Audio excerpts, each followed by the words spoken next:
In today's video, I'm going to show you how to connect Wi-Fi without password in laptop. Free tutorial. If you find this video helpful, subscribe to the channel. Open up Microsoft Edge or your browsing website or device and type in this website here on the screen.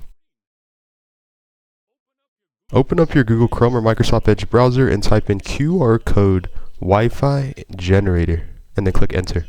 Now there's a list of QR code websites or generators on here, but if we scroll down, we can see the particular website we're going to be using, and it's this one right here, qfi.org.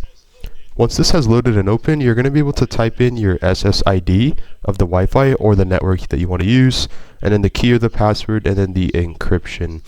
You can choose one of these three options, WEP or WP or none. And once you've inputted the information, click generate. And voila. And once you have your smartphone or device loaded and open, you want to access the camera app. And once the camera app is out, you want to see if your Wi-Fi is turned off and turn it off, and so you can see we're not connected. Then now we want to scan the QR code that we had just created and then click join network. And voila, again, we are now officially connected to Wi-Fi via QR code, Wi-Fi without password and laptop. Thanks for watching this video. Check out the playlist for more videos like this. Follow for more, subscribe to the channel, share the video, and I'm out. Peace.